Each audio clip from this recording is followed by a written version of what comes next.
my gosh, I can't believe I lost the match this past week. Oh my goodness. There went our shot of getting a winning record. That's what I wanted. I wanted a winning record and I can't even get it anymore. Kind of upset, honestly. I don't know if I should even battle this week. I mean, I do have a chance to get to 6th place like I wanted, but barely. It's a small chance. I don't know, guys. I really don't think I can battle this week. I'm not gonna do it. Do it! I know I should, but have you seen my opponent's lineup this week? The Tottenham Hotespurr. They have Raikou and Chandelure and Terrakion and Mega Alakazam. Like, there's so many threats. There's no way I can win this. Yes, you can! That sounds good and all, but I just don't know if it's that simple. Don't get me wrong, I've been wanting to play this game all year. I've wanted to beat Jack. It would be a dream come true. Make your dreams come true! I just don't know. I just don't know if I can. He has Empoleon and Cresselia. You know how well those things wall my team? Oh my gosh, they wall it so well, and there's no way I can pull this off. Yes, you can! You're right. But what should I do? You should get to the point where anyone else would quit, and you're not gonna stop there! You're right. Thanks a lot, man. I've got some trading to do.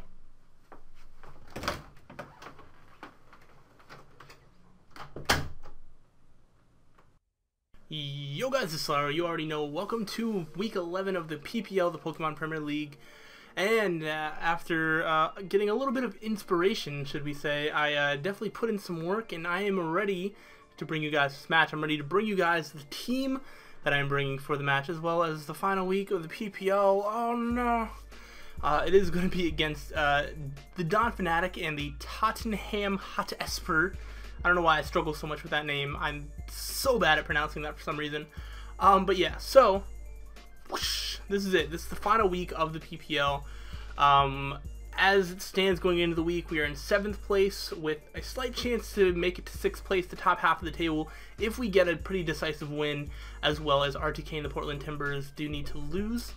I think I would need to win 4-0 and then lose 3-0 or more, something like that. Or if I win 3-0 and he loses 4-0 or worse. So yeah, we'll see. That's my only chance of getting to the top half of the table. I have no chance of getting a winning record. It is what it is. But it is the final week, so I decided to have a little bit of fun with the team that I'm bringing. It's not too ridiculous, other than a thing or two. I'm pretty excited for this match. I'm really sad that the season is going to be over, but of course there will be more PPL at some point in the future for season 2 and things like that. So that'll be really exciting. But yeah, so as you see, you know, my whole team is over on my right, your left, like usual, and Jack's team is going to be on my left, your right. And let me just do a quick run through of the Pokemon that he could possibly be bringing. His team consists of Mega Alakazam, Togekiss, Empoleon, Durant, Cresselia, Terrakion, Raikou, Chandelure, Tangrowth, and Caracosta. And we've already faced Togekiss once before, and I'm not really looking forward to facing Togekiss again, but it is what it is. We're not bringing the same counter for it. It doesn't work as well in this match. So, yes. Looking at Jack's team, it is pretty scary. Jack does have a pretty scary team. However, he's been kind of iffy at using it. He's definitely had some genning mistakes and gameplay mistakes and things like that, but that doesn't really mean that we should underestimate him in any way, because yeah, anyone can beat anyone at any time, and if we go in unprepared, then that could end badly for us. So I am going in as prepared as I possibly can be. The biggest threats for me, definitely Mega Alakazam. Togekiss can definitely pose a huge threat, and there are other things as well. Cresselia kind of walls my whole team. Empoleon actually does a really good job of walling my team, as well as can do damage back. So those two are going to be really scary. Raikou, Chandelure can definitely pack a punch. So there's just a lot of stuff that we need to worry about here. So yeah, like I said, I am bringing some interesting things. One in particular, and we're going to see that for the very end, because, yeah, no spoilers. But yeah, if I do manage to execute it properly, it's going to be great. It's going to be great. But either way, let's go ahead into the team that I'm bringing. I think I covered everything so far. Hopefully I didn't miss anything. My brain's kind of scattered all over the place. Sorry if that does indeed be the case. But yeah, so I'm bringing a pretty offensive team. But let's start with what I have to take hits, and it's basically going to come down to 2 Pokemon. The first one that I'm bringing is going to be Arcanine. And Arcanine is going to be brought with Leftovers, Intimidate, Max HP, Max Special Defense, Careful Nature, with 4 EVs in attack, and is going to have Flare Blitz, Morning Sun, Toxic, Extreme Speed. Nothing crazy, nothing different to what I have been bringing. I've been using Arcanine a lot in defensive roles, and it's just because it takes on all of his special attackers. It takes hits from Chandelure, it takes hits from Raikou, it takes hits from Togekiss, and it can hit almost all of them back with Flare Blitz or Extreme Speed. Chandelure completely walls the set, I am aware of that, but if Toxic Stalling does have to be a thing, then it does have to be a thing. Or if he's choiced and he choices himself into something that another Pokemon can take, then I can just do a switch like that. We'll figure it out from there. I know I can't attack back as well, but I really feel like Extreme Speed is necessary for things like Mega Alakazam, which Arcanine does not take as well if he's carrying Psyshock, which I fully expect him to be. And yeah, and Flare Blitz basically hits everything else. But Chandelure is a thing. We'll see. Whatever. But yeah, this Arcanine takes on basically every special attacker, which he does have a lot of. He has a lot of special attackers. The only physical attackers that he really has are Durant and Terrakion, basically. Tangrowth, I guess, could be either, and Caracosta, I don't even remember. I don't really know much about Caracosta, which is really bad. Of course, I'm going to brush up on my knowledge as I get closer to the match, but I just don't really expect him to bring Caracosta. I mean, it does have a pretty big grass weakness, and Shaman has been pretty prevalent on my team for recent weeks, so we'll see if he even brings that. But besides Arcanine is there to take the special hits, and I'm bringing a Pokemon that needs to take physical hits, and that Pokemon is going to be Gliscor. And this is the week, ladies and gentlemen, that, as you can see, is going to be a little bit different. There's no Poison Heal. I'm bringing Gliscor with Leftovers, another Pokemon with Leftovers. I do have like 3 this week. Unfortunately, he's going to have Hyper Cutter because he has Earthquake, Roost, Knockoff, and Defog. Max HP, Max Defense, Impish Nature with the remaining EVs in attack. Basically, Stealth Rocks hurt a lot of my team this week. I have 4 Pokemon that don't appreciate switching into Rocks, as well as another one that just, I don't know, I don't really want to take extra damage with, so I really needed a Defogger or Rapid Spinner this week because he does have Empoleon, which is almost guaranteed to get up Rocks because I can't one-shot Empoleon with barely anything on my team, with the exception of one thing, and we'll get to that. And yeah, I just really felt that this was the week to bring Defog because I kind of traded away my Rapid Spinner, which I may or may not be regretting at this point, but it is what it is. Either way, so Gliscor is here, and he is going to be the Defogger. Earthquake is good to hit back Terrakion. Knockoff can knock off annoying things like Choice Bands and Leftovers and whatever else he has. Knockoff is going to be fantastic. The only thing being able to switch into that being Mega Alakazam, so that's great. And Roost for recovery, and yeah, that basically explains Gliscor. So that's my 2 main defensive Pokemon. The rest of my team is being brought pretty offensively. The first offensive Pokemon that I am bringing is going to be Mega Medicham. Mega Medicham is being brought with the Pure Power, of course.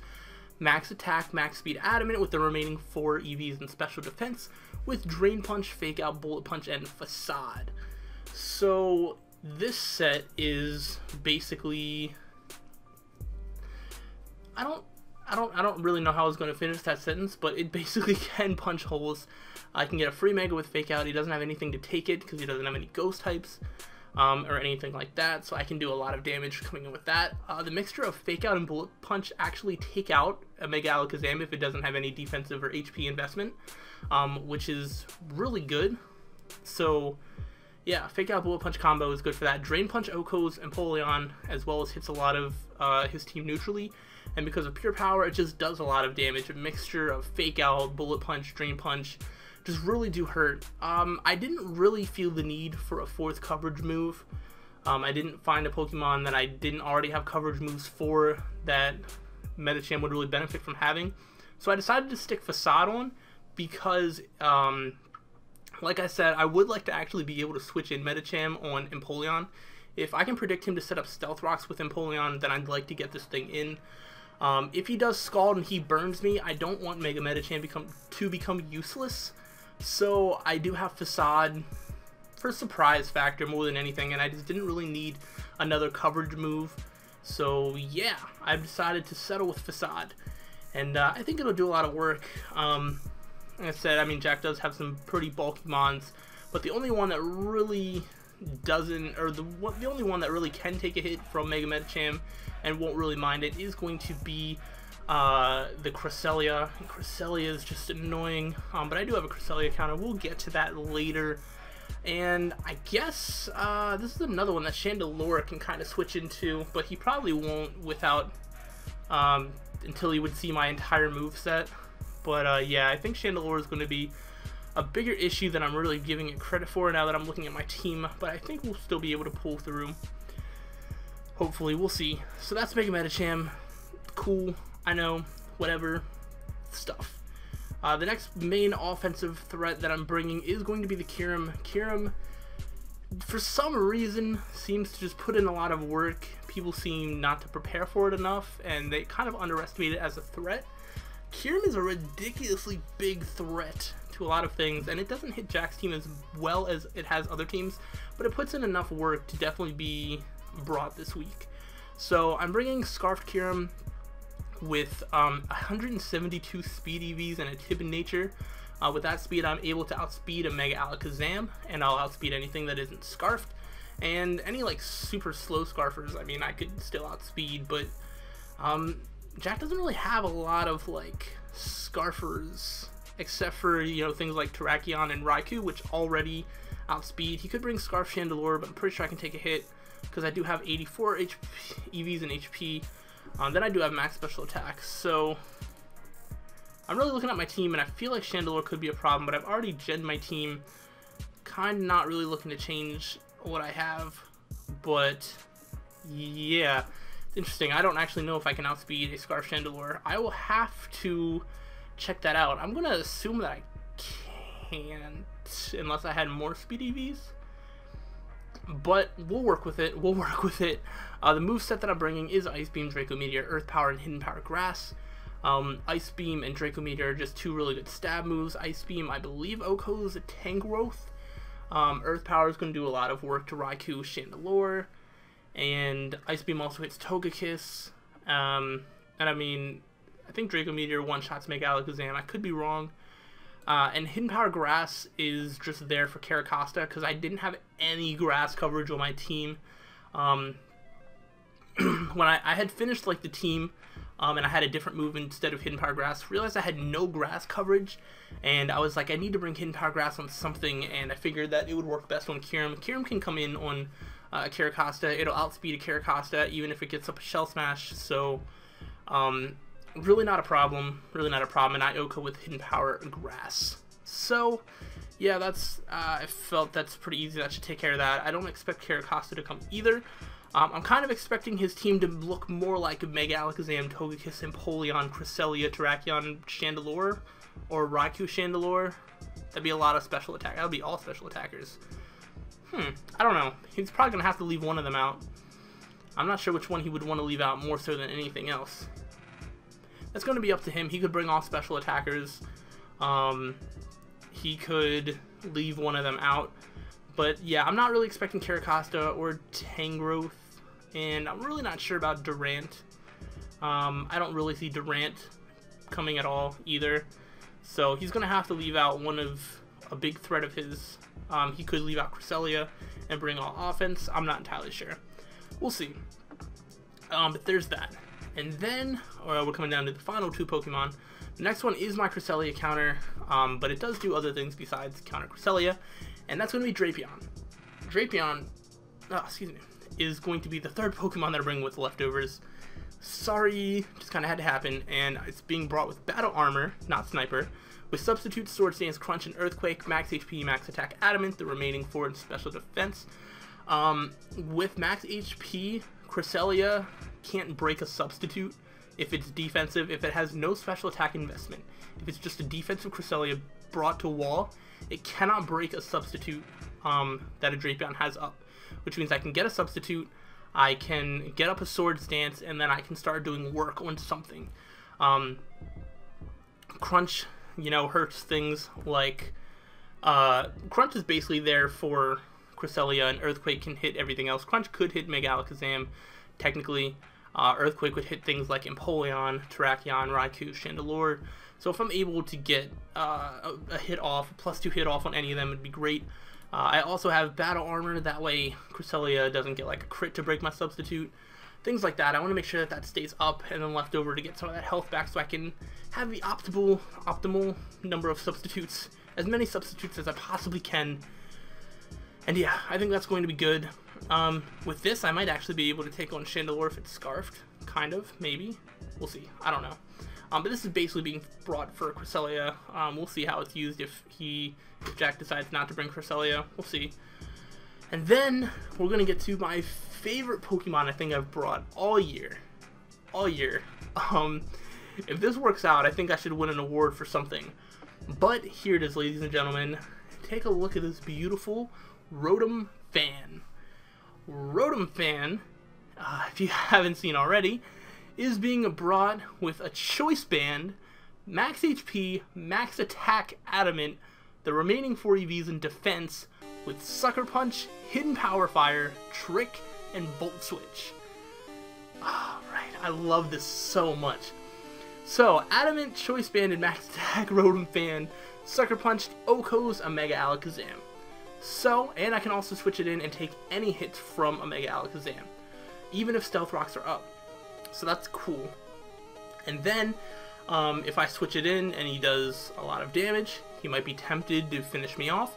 I go for a Sucker Punch, he's dead.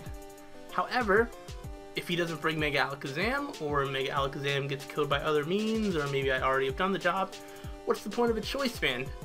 I can just trick it onto one of his many special attackers. Like I said, the only physical attackers he really has is Terrakion and Durant. So as long as the Choice Band gets on any other Pokemon besides that, it's going to be beneficial to me. More so than him, and then I can make use of other things. Hidden Power Fire with no investment at all, still Oko's a Durant, and Volt Switch is just good for initiative. I am bringing it with a Brave nature. I should have said it's not Adamant, it is Brave, because I think with Adamant nature, I think Hidden Power Fire then becomes a chance to kill, and I wanted it to be guaranteed, so that's why that is. And I didn't really need speed because Sucker Punch, and yeah, I mean if I trick the Choice Band and get anything else, it'll just be more beneficial to me. If this thing works out, I'm gonna be over the moon. I'll love it. I really want this to work out in some way, shape, or form. There's so many things that this thing can do, and yeah, it has some pretty good natural bulk as well as the max HP to just take hits. I can use it as, you know, death fodder if I need to. If it doesn't need to do its job for Mega Alakazam, but I really hope that I can pull that off. I do need to be aware that he could go for a substitute at any time with this Mega Alakazam, and that's not okay. So, yeah. We'll see how things play out. We'll see if I'm able to use this to its full effect, and we're just going to see how the battle plays out. I think we do have a good chance to win if we play well, and yeah, but I mean, we do all have a chance to lose, of course, because like I said, every battle can go either way. But that is the team I decided to bring. Hopefully it works out for me, and hopefully we have some fun along the way with some of these things, even if, I don't know, even if we lose or something. I'm hoping not to lose. I'd really like to end the season on a powerful note, and it would just be really fun to possibly be the one that keeps Jack in last place. He's not in last place now, but if he loses and Tito's wins, then he'll be in last place, which would just be pretty funny because, you know, he founded the league, and yeah. It would be kind of ironic and just really funny. So hopefully we can do that. But I'm going to stop rambling on. This team breakdown has gone on long enough, like they always do. So see you guys when we get to the battle. Alright guys, so here we are. We are in the battle, and this one was post-com because I was kind of pressed for time when I had this battle. I had this battle right before I had to go to bed early because I left for the weekend. That's also why this video is going up later. It usually goes up on Saturday, and I know that today is Monday, so it is what it is. I didn't have time to do anything related to the video this weekend until Sunday night because I was away. I was, you know, having fun and amusement parks and all that good stuff. But of course, you guys don't want to hear about all that. You guys want to hear about how the battle was and how it went down. And yeah, I wasn't sure. I have kind of noticed a trend that I feel like I play better when I do live comm, at least recently. So I thought that post-comming and not doing that may backfire, but I'm just going to say this straight up. I don't think it backfired. I don't think it affected my play at all. I think that I played perfectly fine in this game. But let's go ahead and get into the match. So you already know what I'm bringing, but let's take a look at what he is bringing. Shorty here, Jack the Dawn Fanatic, did bring the Mega Alakazam, the Durant, Cresselia, Terrakion, Empoleon, and Raikou. First thing that I kind of took notice to is I don't really need to worry about Chandelure. I was kind of getting a little bit more worried about Chandelure because I didn't have much to hit it, because I didn't prepare for it very well. And thankfully he didn't bring it. However, he didn't bring Togekiss either, which I was very thankful for. I didn't really want to go against that thing again. But he did bring Durant, so I was like, okay, you know what? I prepared for it well enough that I think I can deal with it. And everything else was to be expected. This was kind of terrifying, but I was ready. So let's go ahead. Let me actually start the battle. And here it is. So this is actually an incredible match, guys, so you are definitely going to want to stay and watch the whole thing. I actually start off with the Mega Medicham because he didn't have the Chandelure. I knew I could get a free Fake Out and a free Mega on something. He starts off with Raikou, which immediately makes me think that he is Choice Scarfed. So I figured that he was probably going to go for a Volt Switch, but I'm going to Fake Out, so it really doesn't matter what he does. Maybe he'll switch into something to take the Fake Out better. And this is also kind of a way to test to see if, like, you know, what is he going to bring out. If he brings out something like Cresselia, then I'll know that that's a physically defensive Cresselia. Like, I didn't know if Cresselia was going to be brought to counter the Mega Medicham or the Kyurem. I couldn't really tell. But I go into my dedicated special wall, which is Arcanine, as I know he's going to go for the Volt Switch, but I just needed something to eat up the hit. And that is indeed what he does, and we do indeed eat up that hit. So everything's fine and dandy right now, but he's going to use this to go into the Empoleon. Now, I knew for 1,000,000% that he was going to go for Stealth Rocks. He saw my team. He saw my Arcanine, my Rotom Fan, my Kyurem. He knows that my team does not appreciate rocks at all. So I knew that I had to safe switch into Mega Medicham, which again does one-shot with Drain Punch, and he is going to get up his Stealth Rocks. Now, of course, I did want this thing dead, so I went straight for the Drain Punch. I wanted to OHKO, maybe he thought he could live one, blah, blah, blah, but he does actually bring out Cresselia, and look at the disgusting amount of damage this does. Look at how disgusting, look at how gross that is. That is nothing. This is a Mega Medicham, guys. So I double-checked, and I'm like, this has to be a max physically defensive Cresselia, which is only going to make Drapion's job a little bit harder, but let's try it anyway. We are going to go into Drapion. This is our Cresselia counter, so let's see if it can put in the work and be put to good use. He goes for a Moonblast, and based on that damage, I knew that this probably did not have any special attack investments, which means that my substitutes were indeed going to be perfectly fine to set up in front of him. Substitutes are also really helpful before, if your opponent switches out, which he does, I get a free hit on anything he wants to bring in, and his team is pretty weak to Earthquake Crunch combination. So he does bring out Terrakion, and I know that I at least get a free Earthquake off on this thing, which is fantastic for me. Also, I get an extra turn to just get some leftovers recovery back. So he goes for the Stone Edge, which is really risky. If he would have missed that, I would have potentially been able to get off a second Earthquake, and I could have taken this thing out right away. Or he could have switched out into something else that would have taken a lot of damage. So I just go for the Earthquake, and he does hit that Stone Edge, which is good for him. Again, risky play, but we already did over half to this Terrakion, so we just need a good hit to hit it later. Potentially a Bullet Punch from Mega Medicham would be an ideal thing to do. But I switch into Gliscor because it is my Terrakion counter, and it does about half, and I figured after leftovers, I think I can take another one. It's probably going to be a roll, but thankfully he misses, and actually looking back, I'm not sure if I would have lived that at all. He might have been able to straight up take me out at that point, but I did go for Roost. I also reveal that I'm leftovers. I did that on the first turn, so he immediately knew that I had Defog, which I knew that he was going to know, but that doesn't stop me from being able to use it. Now, I could have went for knockoff, but I just figured that defog was more important. I knew that there was going to be a lot more switching on my end going on, so I needed rocks off the field. Plus, I needed to try and bait in the Empoleon to use rocks again, so I can get, you know, free switches into anything I wanted against that Empoleon, mostly my Mega Medicham, which was completely being walled by this thing, and I really just needed to figure out how I wanted to try and take this thing down. So I thought he was just going to go for an attack, so I decided to go into Arcanine, and I was going to Toxic this Cresselia because I need to get some sort of residual damage. If I can Toxic the Cresselia, maybe knock off its leftovers, I can be in a better shape than I am, but he actually predicts, you know, anything, I guess, other than Drapion, and figured that if I do switch into Drapion, he can just switch into something to take it on. Not entirely sure, but he gets a Toxic off my Arcanine, which kind of sucks, and he goes back out into Empoleon, as I do go for the Toxic that I did mention, which is great. I mean, he has no reason not switching to Empoleon on this thing. I could have maybe gotten off a Flare Blitz on that turn, but I figured Toxic stalling the Cresselia was more important. So I do take this time. I figured he was going to go for Stealth Rocks again, so I just go into Mega Medicham, but he does actually Scald, and I'm like, please don't burn, please don't burn, please don't burn. Does not burn. Of course, I do have Facade just in case, but I didn't really want that to be the case right off the bat. I did go for the Drain Punch again. I knew he was going to go into Cresselia, but I needed to try and get back as much health as I could, just so I could keep this thing around a little bit longer. So I do indeed get some health back, which is great for me. And he's going to get his health back with leftovers, and I need to switch out again. Fortunately, this means that I have to go back into Drapion because, I don't know, Arcanine didn't work out well the last time.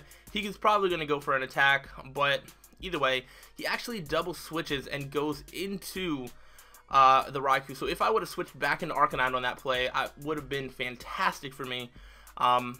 Unfortunately, I went into Drapion, so it is what it is. Now because the Raikou was out, I figured another Volt Switch was coming, so I was like, alright, I'm going to switch it back out into Arcanine, and that is going to be what it is going to be. However, he reveals that he has Bulldoze, which apparently this was supposed to be Aura Sphere, but he couldn't gen it correctly or something, so he put Bulldoze on instead. Not very game-changing at all. However, I mean, Bulldoze was a pretty solid move on Arcanine, so I was like, oh, well, alright then. And that's the thing. Still thinking that he was choiced. You know, I figured, I don't actually know what I figured. I thought he was going to switch out, but he went for Volt Switch, revealing that he is indeed not choiced.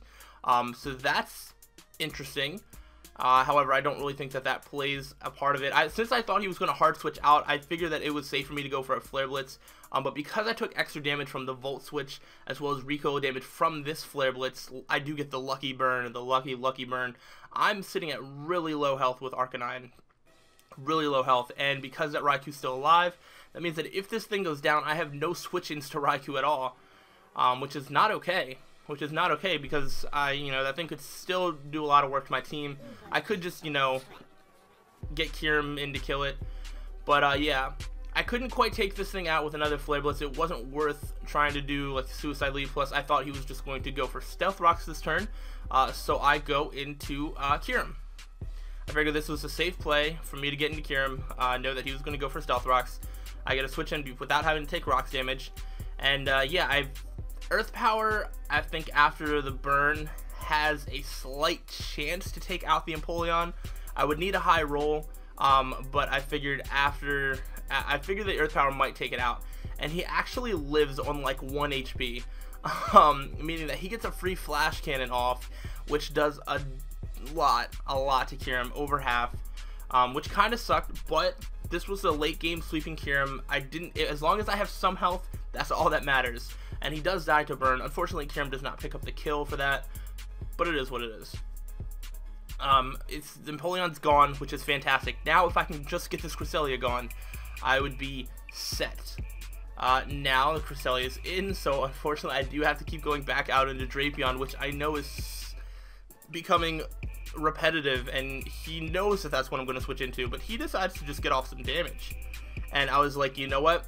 This is my last chance to try and get up a substitute, or well, not my last chance. I could potentially have more chances, but I was like, I need to substitute here.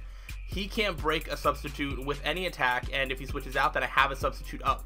So I go for a substitute, and he actually decides to attack me with an Ice Beam. I'm not sure if he figured that I was going to switch into anything else or whatnot, but he just decides to attack. But he cannot break the sub, like I said before, because he is max physically defensive. Leftovers for Cresselia breaks it back to full health again, and I was like, yes, this is the time. I get a free Swords Dance. And he figures that it is better for him to break my sub than to switch into anything else, which is the correct play for him. Because after Swords Dance, I basically get to take out whatever I want, except for Cresselia, which can still eat up a crunch. It would do, I think, 60, somewhere between the 60 to 80% range. I don't remember. But he does withdraw, and I decided to go for a crunch because I wanted to get a lot of damage off on Cresselia or a lot of damage off on whatever would come in.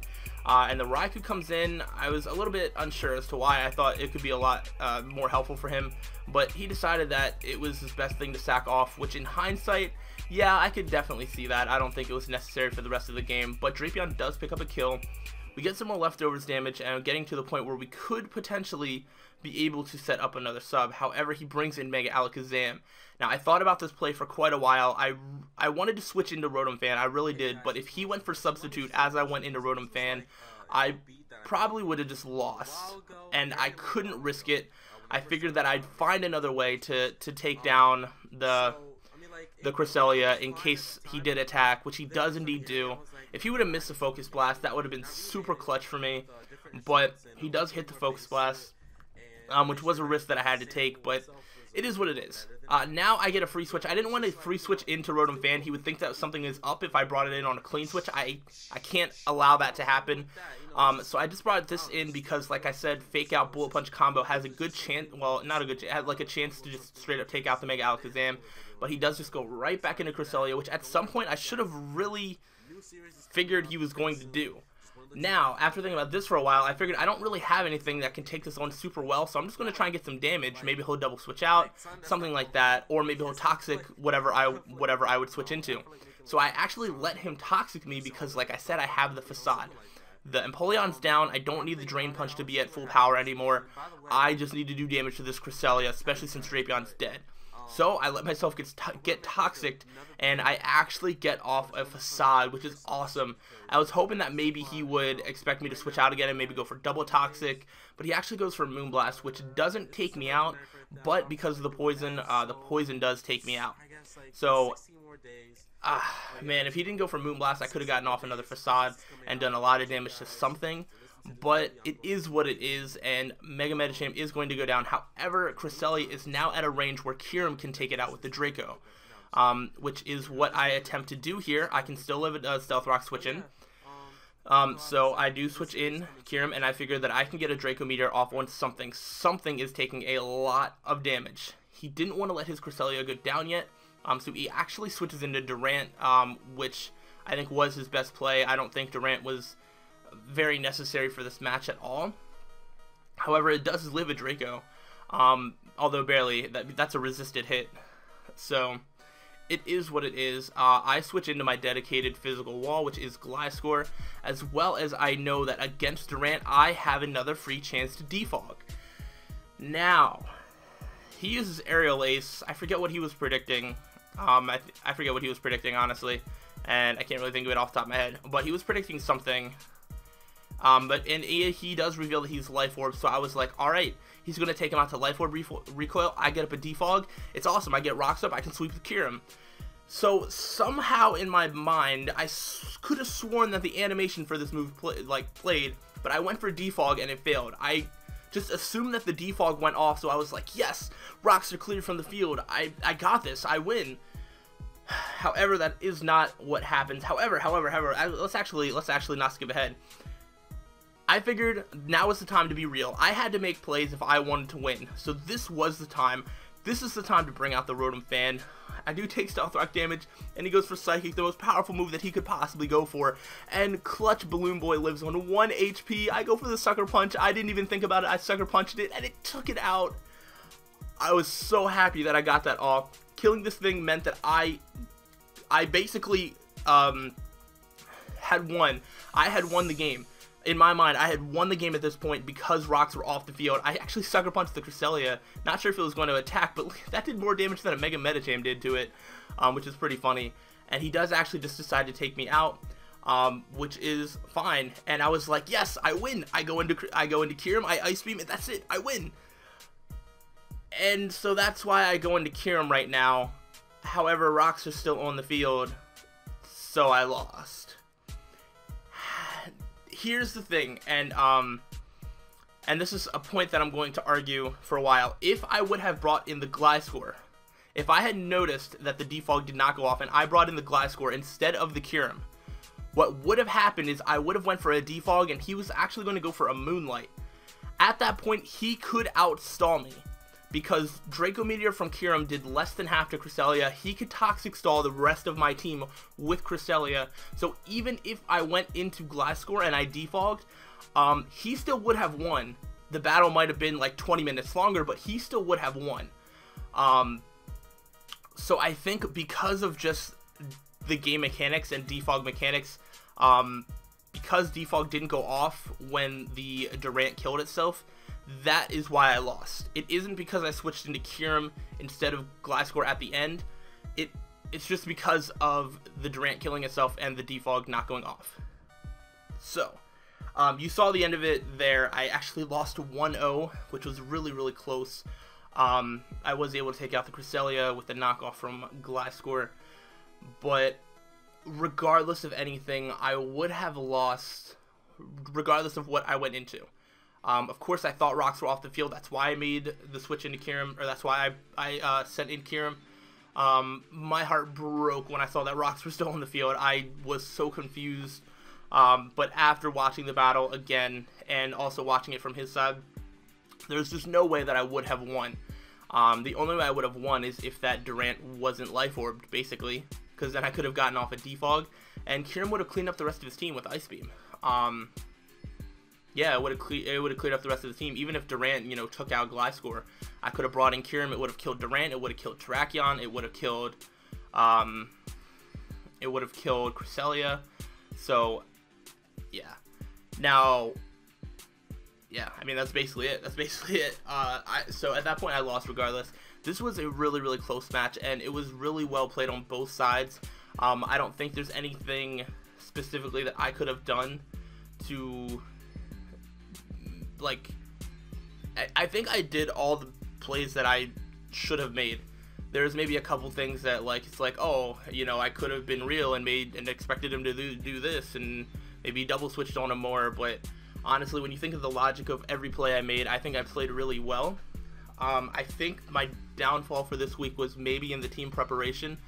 The fact that I brought, I only had one switch into Raikou and one switch into Cresselia and one switch into Terrakion. The fact that I had one switch into each of his mons meant that he was able to predict me really, really well, because it was too risky for me to go into something else. If Raikou was out, I had to switch into Arcanine, and that was it. If Terrakion or Durant was out, I had to switch into Gliscor. I didn't really have a choice. And the fact that I limited myself so much by just bringing one dedicated counter and then just not having anything else as a secondary option. Not having a secondary option really hindered me this match. So I think that could have definitely been something that I planned better for in team planning, in team building. But it is what it is. I am going to grow and learn from this experience. But that was a fantastic match. That was a great way to end the season. And that was a great game. GG Jack. So, yes. This is the last week of the PPL. This is the end of Season 1. So this is the last battle that you see for a while. When we do start up for Season 2, we are going to have an entirely different team, which I'm actually really excited for. I think a reason that I've lost some of the battles that I have, A, is because of the battles and some of the mistakes that I've done executing, but B, I I just think my team wasn't that great. It was good, but I think it could be better. And so hopefully season 2 we're gonna have an even better team, and I'm really excited for that. I cannot wait for season 2, and I'm gonna have some other competitive content to hold you guys over in the meantime. But until then, yeah, there's that. So I will see you guys season 2 for the PPL. Hope you guys do come back, and yeah, I think that is going to be everything. So thanks for watching, guys, and until the next time, stay sly.